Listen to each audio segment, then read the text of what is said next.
Greetings, dear learners. Get ready to immerse yourselves in a captivating voyage of knowledge and delight within this video. Our destination? A comprehensive exploration of the 10 facets of sociology of crimes and ethics, expertly dissected through the lens of Criminology Board Exam Reviewer Set 6A. Prioritize your well-being, and may divine blessings grace your path ceaselessly. Join us with enthusiasm on the Enlightening Odyssey, hosted by the Teacher Lumaban YouTube channel. Commit your way to the Lord, trust also in him, and he shall bring it to pass. Psalm 37 verse 5.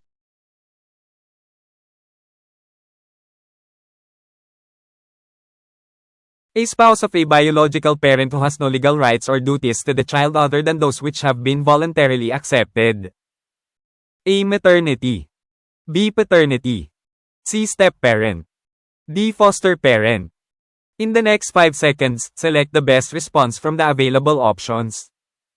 5, 4, 3, 2, 1. The correct answer is C. Step-parent. Explanation of each choice. A. Maternity, this refers to the relationship between a mother and her child. It involves the legal rights and duties of a biological mother toward her child. Since the question is about a spouse of a biological parent, not the biological parent themselves, this option is incorrect. B. Paternity. Paternity refers to the legal relationship between a father and his child. It deals with the biological or legal recognition of a man as the father of a child. This also does not apply to the spouse of a biological parent who is not the biological father, so this is incorrect. C. Step-parent. A step-parent is the spouse of a child's biological parent but is not the biological parent of the child. A step-parent typically has no inherent legal rights or duties to the child, unless these have been voluntarily accepted through agreements or legal processes like adoption. This matches the description in the question.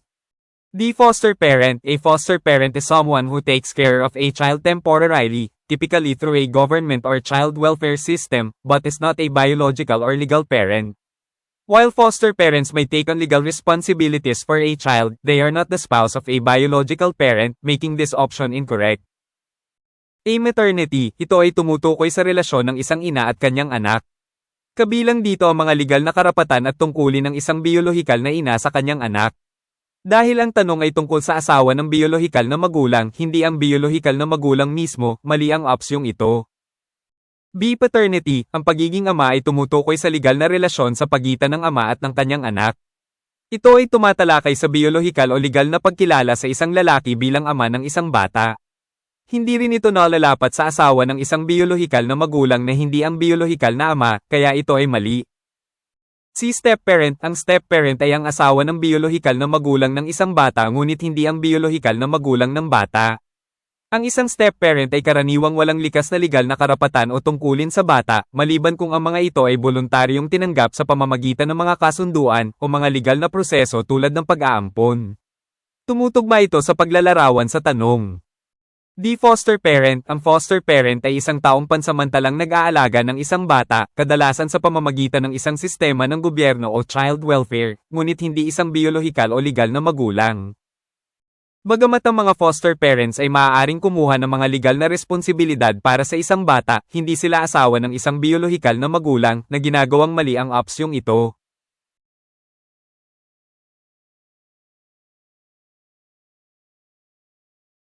A parent who provided an egg, sperm, or uterus with an intent of giving the child up for adoption to specific parties. A. None of these. B. Step-parent. C. Foster parent. D. Surrogate parent. In the next 5 seconds, select the best response from the available options. 5, 4, 3, 2, 1. The correct answer is D. Surrogate parent. Explanation of each choice. A. None of these. This option would be correct if none of the other choices fit the description, but in this case, surrogate parent is the appropriate answer, so this option is incorrect. B. Step-parent. A step-parent is the spouse of one of the biological parents, not someone who provides an egg, sperm, or uterus for the purpose of giving a child up for adoption. Therefore, this is incorrect. See foster parent. A foster parent is someone who temporarily cares for a child through a child welfare system. They are not involved in the biological process, egg, sperm, or uterus, nor are they specifically providing a child for adoption. Hence, this option is incorrect. The surrogate parent. A surrogate parent is someone who carries a child, often by providing a uterus, in the case of gestational surrogacy, with the intent of giving the child to others, usually specific parties, such as adoptive parents. In some cases, surrogates may also provide an egg or sperm, depending on the type of surrogacy. This matches the scenario described in the question, making it the correct answer. Wala sa mga ito, magiging tama ang opsyong ito kung wala sa iba pang mga pagpipilian ng akma sa paglalarawan, ngunit sa kasong ito, ang kahalili na magulang ay ang naangkop na sagot, kaya mali ang opsyong ito. B. Step-parent. Ang step-parent ay ang asawa ng isa sa mga biolohikal na magulang, hindi isang taong nagbibigay ng itlog, tomed, o matris para sa layuning ibigay ang isang bata para sa pag-aampon. Sa makatuwid, ito ay hindi tama. Si foster parent. Ang foster parent ay isang taong pansamantalang nangangalaga sa isang bata sa pamamagitan ng child welfare system. Hindi sila kasangkot sa biological na proseso, itlog, tomed, o matris, at hindi rin sila partikular na nagbibigay ng bata para sa pag-aampon. Sa makatuwid, ang pagpipiliang ito ay hindi tama. Di kahaliling magulang. Ang kahaliling magulang ay isang taong nagdadala ng isang bata, kadalasan sa pamamagitan ng pagbibigay ng matris, sa kaso ng gestational surrogacy, na may layuning ibigay ang bata sa iba, kadalasang mga partikular na partido, tulad ng mga adoptive na magulang. Sa ilang mga kaso, ang mga kahalili ay maaari ding magbigay ng itlog o tomed, depende sa uri ng surrogacy. Tumutugma ito sa senaryo na inilarawan sa tanong na ginagawa itong tamang sagot.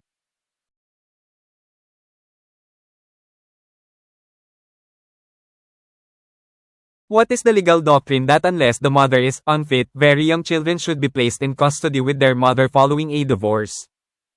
A. Tender years doctrine. B. Psychological parent doctrine. C. Unwed mother's doctrine. D. Illegitimacy. In the next 5 seconds, select the best response from the available options. 5, 4, 3, 2, 1. The correct answer is a tender years doctrine. Explanation of each choice.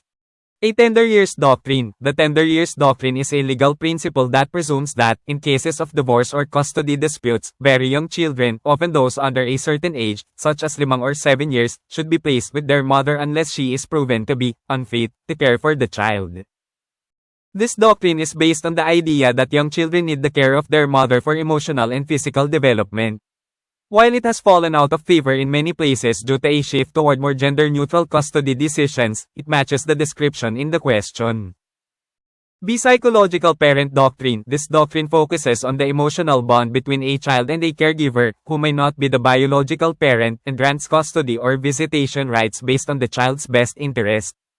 It does not specifically address the presumption of placing young children with their mother following a divorce, so this is incorrect.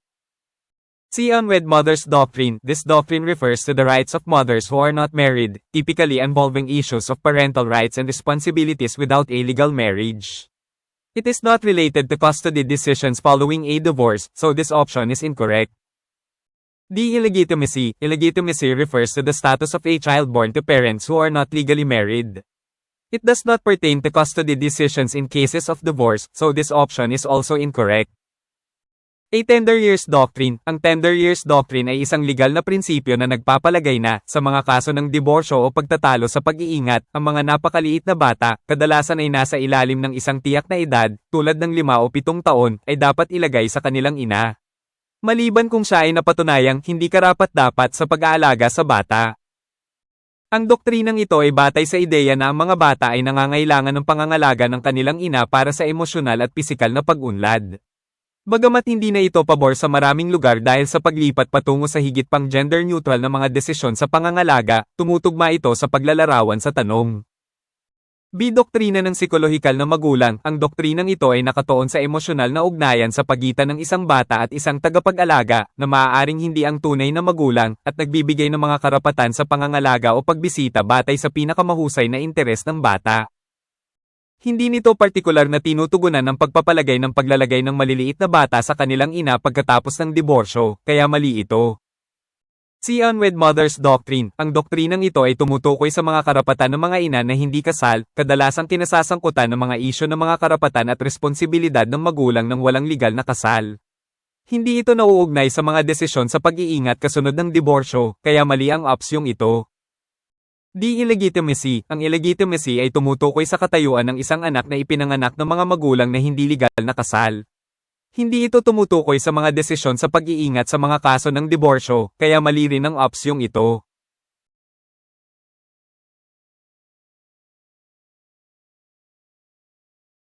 What is declared of a temporary or permanent termination of parental rights in the best interest of the child, usually for reasons of abandonment, abuse, or neglect, but also including mental illness, addiction, or criminal record? A. Unfit parent. B. Psychological incapacitation. C. Mental disturbance. D. Child at risk. In the next 5 seconds, select the best response from the available options. 5, 4, 3, 2, 1. The correct answer is A. Unfit parent. Explanation of each choice. A. Unfit parent. An unfit parent is a legal designation given to a parent who is deemed incapable of providing proper care, protection, and support to their child. This often leads to the temporary or permanent termination of parental rights. The reasons for declaring a parent unfit may include abandonment, abuse, neglect, mental illness, addiction, or having a criminal record. This directly matches the scenario described in the question.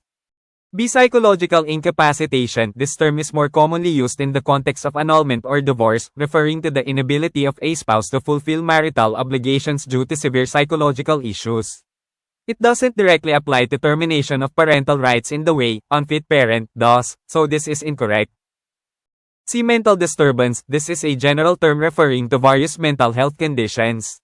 While mental illness can be a reason for deeming a parent unfit, this term is not specific to parental rights and is too broad for the scenario described. Hence, it is incorrect. D. Child at risk. While this term refers to a child who may be in danger due to circumstances such as abuse or neglect, it doesn't refer to the legal process of terminating parental rights. Therefore, this is not the correct answer. A. Hindi karapat-dapat na magulang. Ang isang hindi karapat-dapat na magulang ay isang legal na pagtatalaga na ibinibigay sa isang magulang na itinuturing na walang kakayahang magbigay ng wastong pangangalaga, proteksyon, at suporta sa kanilang anak. Madalas itong humahantong sa pansamantala o permanenteng pagwawakas ng mga karapatan ng magulang.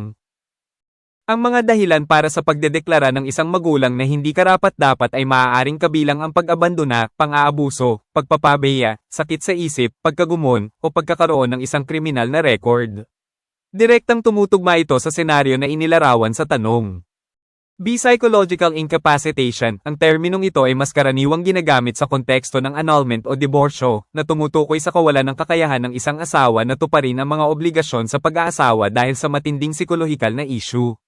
Hindi ito direktang nalalapat sa pagwawakas ng mga karapatan ng magulang sa paraang ginagawa ng hindi karapat-dapat na magulang, kaya mali ito. Si pagkagambala sa pag-iisip, ito ay isang pangkalahatang termino na tumutukoy sa iba't ibang kondisyon sa kalusugan ng isip.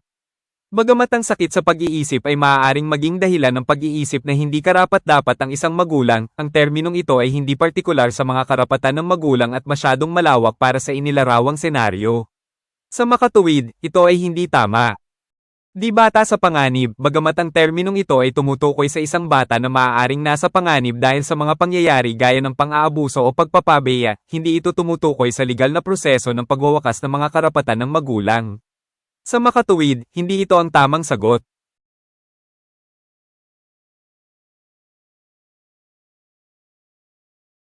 It refers to the security given for the release of the person in custody of the law, furnished by him, her or a bondsman, to guarantee his/her appearance before any court. A. Surety. B. Money order. C. Conditions. D. None of these. In the next 5 seconds, select the best response from the available options. 5, 4, 3, 2, 1. The correct answer is A. Surety. Explanation of each choice. A surety is a legal term referring to a person or entity, such as a bondsman, that takes responsibility for another individual's performance of an obligation, such as appearing in court. In the context of bail or release from custody, a surety guarantees that the accused will appear before the court as required. This directly fits the description in the question. B. Money order. A money order is a payment method that functions like a check, typically used to send funds securely. It has nothing to do with guaranteeing someone's appearance in court, so this is incorrect. C. Conditions. While bail or release may come with certain conditions, like not leaving the jurisdiction, this term does not specifically refer to the security or guarantee provided for the release of a person in custody. Thus, this is not the correct answer. D. None of these. Since surety is the correct answer, this option is incorrect. Ang tamang sagot ay A. Surety. Paliwanag ng bawat pagpipilian. A. Surety. Ang surety ay isang legal na termino na tumutukoy sa isang tao o entity, gaya ng isang bondsman, na may pananagutan para sa pagganap ng isa pang individual sa isang obligasyon, tulad ng pagharap sa korte. Sa konteksto ng piyansa o paglaya mula sa kustodiya, ginagarantiyahan ng isang surety na ang akusado ay haharap sa korte kung kinakailangan. Direktang akma ito sa paglalarawan sa tanong. B. Money order. Ang money order ay isang paraan ng pagbabayad na gumagana tulad ng isang tseke, karaniwang ginagamit upang magpadala ng mga pondo ng ligtas. Wala itong kinalaman sa paggarantiya ng pagpapakita ng isang tao sa korte, kaya mali ito. C. Mga kondisyon. Habang ang piyansa o pagpapalaya ay maaaring may ilang partikular na kondisyon, tulad ng hindi pag-alis sa jurisdiksyon, ang terminong ito ay hindi partikular na tumutukoy sa seguridad o garantiyang ibinigay para sa pagpapalaya ng isang taong nasa kustodiya. Kaya, hindi ito ang tamang sagot. Di wala sa mga ito dahil ang surety, ang tamang sagot, mali ang opsyong ito.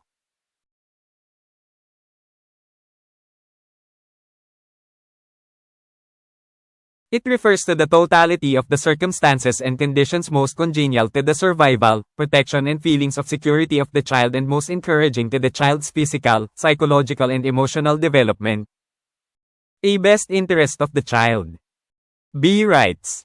C. Obligations. D. Child's role. In the next 5 seconds, select the best response from the available options.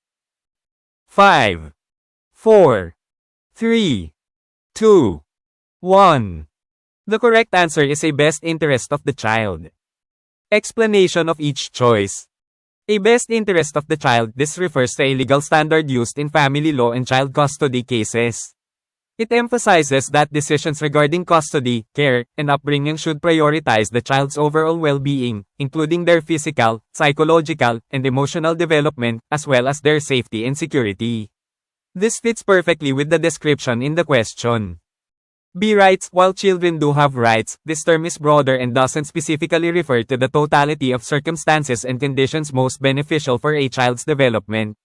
Thus, it is not the correct answer. C. Obligations. This refers to duties or responsibilities, such as those parents have towards their children.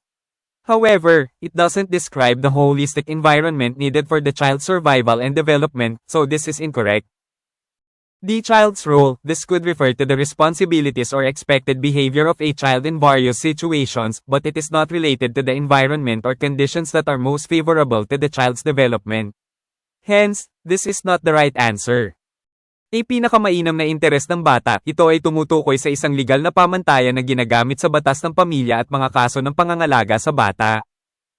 Binibigyang diin nito na ang mga desisyon tungkol sa pag-iingat, pangangalaga, at pagpapalaki ay dapat unahin ng pangkalahatang kapakanan ng bata, kabilang ang kanilang pisikal, psikolohikal, at emosyonal na pag-unlad, gayon din ang kanilang kaligtasan at seguridad. Tamang-tama ito sa paglalarawan sa tanong. B. Mga karapatan. Bagamat may mga karapatan ang mga bata, ang terminong ito ay mas malawak at hindi partikular na tumutukoy sa kabuuan ng mga pangyayari at kondisyon na pinakakapakipakinabang para sa pag-unlad ng isang bata. Kaya, hindi ito ang tamang sagot. C. Obligasyon. Ito ay tumutukoy sa mga tungkulin o responsibilidad tulad ng mga magulang sa kanilang mga anak. Gayunpaman, hindi nito inilalarawan ng holistic na kapaligiran na kailangan para sa kaligtasan at pag-unlad ng bata, kaya mali ito. Di tungkulin ng bata, ito ay maaaring tumukoy sa mga responsibilidad o inaasahang pag-uugali ng isang bata sa iba't ibang sitwasyon, ngunit hindi ito nauugnay sa kapaligiran o mga kondisyon na pinakakanais-nais sa pag-unlad ng bata. Sa makatuwid, hindi ito ang tamang sagot.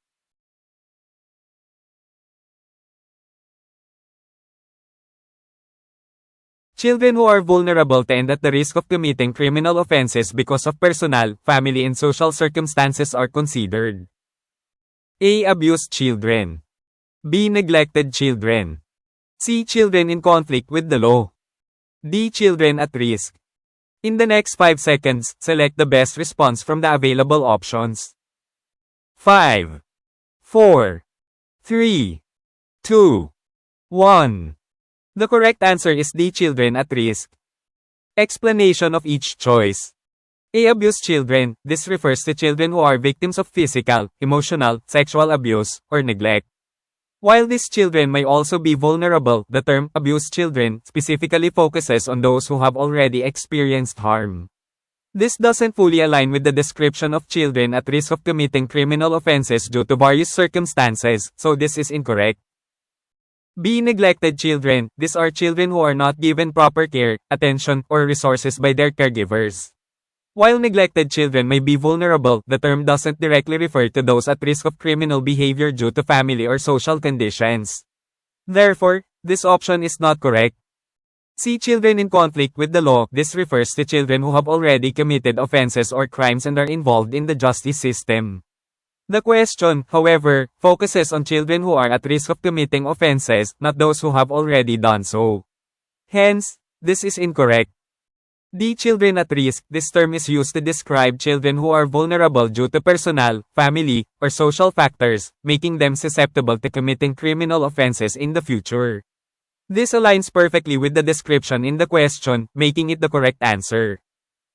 A. Mga inabusong bata. Ito ay tumutukoy sa mga bata na biktima ng pisikal, emosyonal, sexual na pang-aabuso, o pagpapabeya.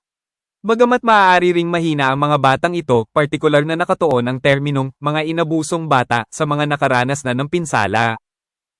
Hindi ito ganap na umaayon sa paglalarawan ng mga batang nasa panganib na gumawa ng mga kriminal na pagkakasala dahil sa iba't ibang mga pangyayari, kaya mali ito. B. Napabaya ang mga bata. Ito ang mga bata na hindi binibigyan ng wastong pangangalaga, atensyon, o mapagkukunan ng kanilang mga tagapag-alaga. Bagamat maaaring mahina ang mga napabayaang bata, ang termino ay hindi direktang tumutukoy sa mga nasa panganib ng kriminal na pag-uugali dahil sa mga kondisyon ng pamilya o panlipunan. Sa makatuwid, ang pagpipiliang ito ay hindi tama.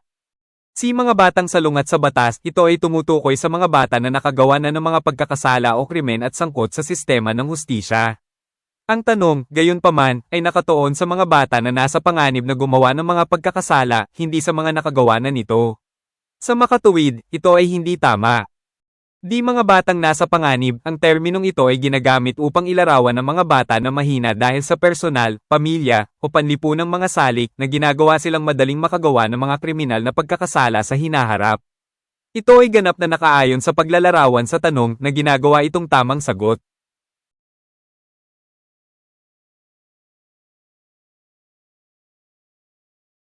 A child who is alleged as, accused of, or adjudged as, having committed an offense under Philippine laws is considered A. Child at risk.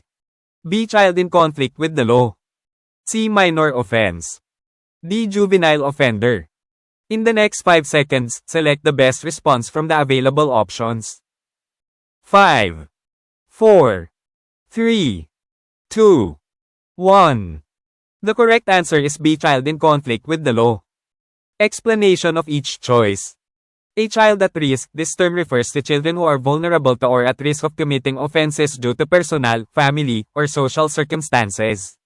However, it does not refer to children who have already been accused or adjudged of committing an offense. Therefore, this is incorrect.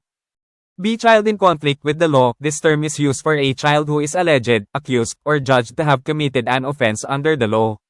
In the Philippines, children in conflict with the law are handled through a special juvenile justice system. This matches the description in the question, making it the correct answer. C. Minor offense. This refers to the nature of the offense, not the status of the child who has committed it. Minor offense typically means a less severe crime, but it does not define the child's legal status, so this option is incorrect.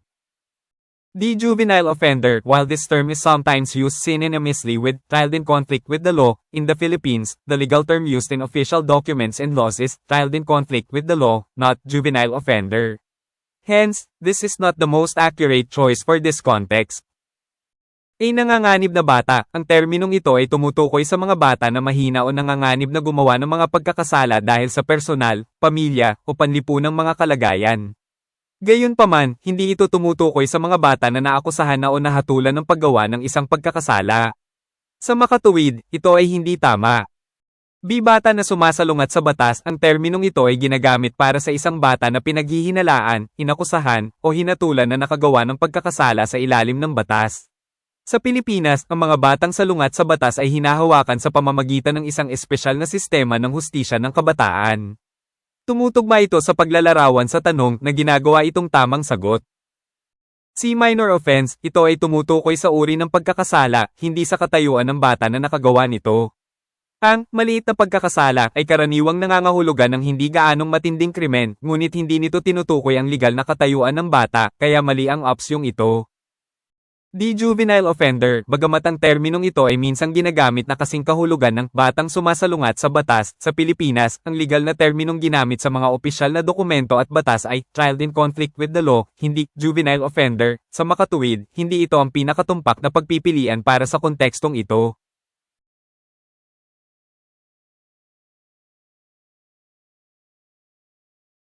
The apprehension or taking into custody of a child in conflict with the law by law enforcement officers or private citizens is termed as A. Arrest.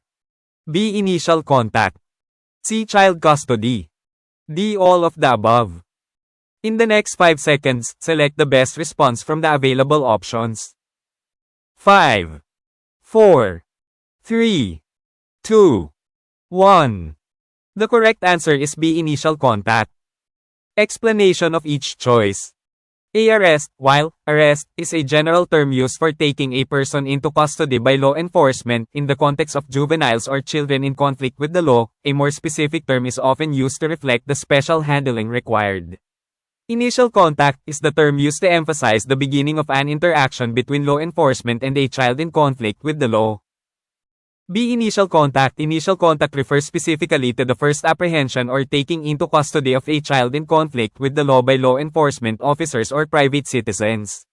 This term is used to highlight the beginning of the legal or law enforcement process involving a child. It is the correct term in the context of handling children in conflict with the law. See child custody. This term generally refers to the legal guardianship or care arrangements for a child, typically in the context of family law or parental responsibility, not law enforcement apprehension. Thus, this is incorrect. D. All of the above, since child custody is not related to apprehension in this context and initial contact is the most specific term, this option is incorrect.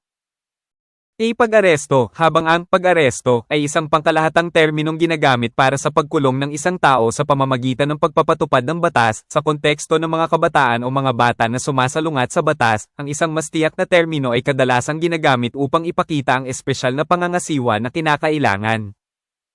Ang initial contact ay ang terminong ginamit upang bigyang diin ang simula ng pakikipag-ugnayan sa pagitan ng tagapagpatupad ng batas at isang bata na sumasalungat sa batas. B. Paunang pakikipag-ugnayan. Ang unang pakikipag-ugnayan ay partikular na tumutukoy sa unang pagkahuli o pagkuha sa kustudiya ng isang bata na salungat sa batas ng mga opisyal ng pagpapatupad ng batas o pribadong mamamayan. Ang terminong ito ay ginagamit upang i-highlight ang simula ng legal o proseso ng pagpapatupad ng batas na kinasasangkutan ng isang bata. Ito ang tamang termino sa konteksto ng paghawak sa mga bata na salungat sa batas. Si pag-iingat ng bata, ang terminong ito ay karaniwang tumutukoy sa legal na pangangalaga o mga kaayusan sa pangangalaga para sa isang bata, karaniwang nasa konteksto ng batas ng pamilya o responsibilidad ng magulang, hindi ang pangamba sa pagpapatupad ng batas. Kaya, ito ay hindi tama. Di lahat ng nasa itaas dahil ang child custody ay hindi nauugnay sa apprehension sa kontekstong ito at initial contact ang pinaka-espesipikong termino, mali ang opsyong ito.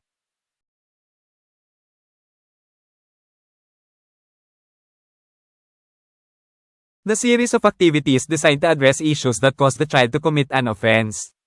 It may take the form of an individualized treatment program which may include counseling, skills training, education, and other activities that will enhance his or her psychological, emotional and psychosocial well-being is called A. Reformation Guide.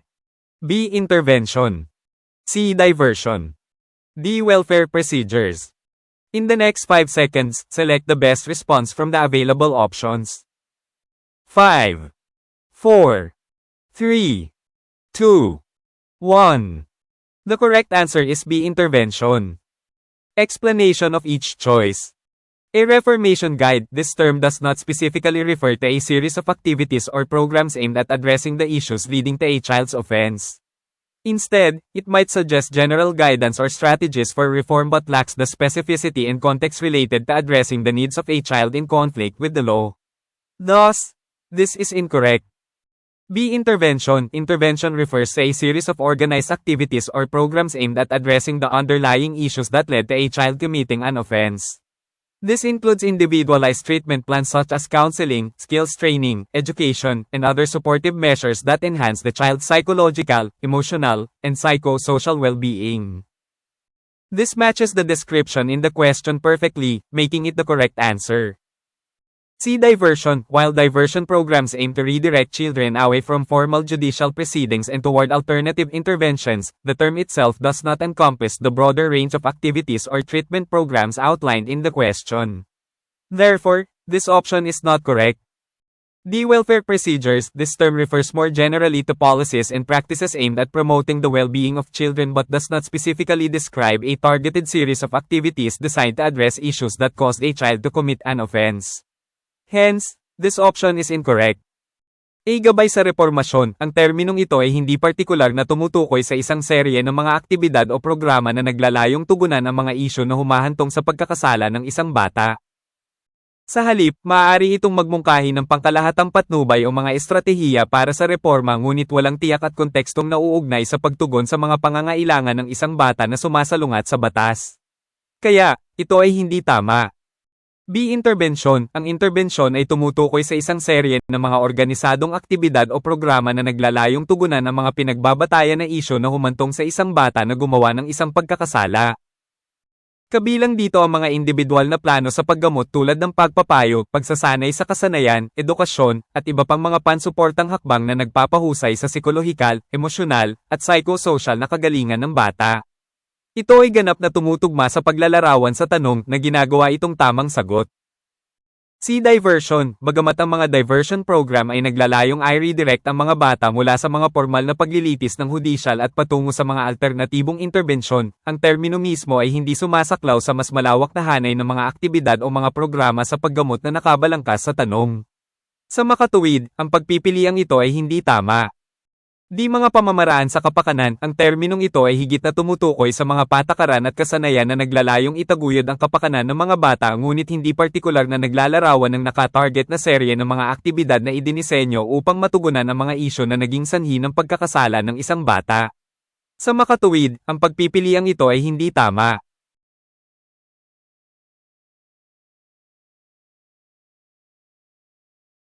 I can do all things through Christ who strengthens me. Philippians 4 verse 13.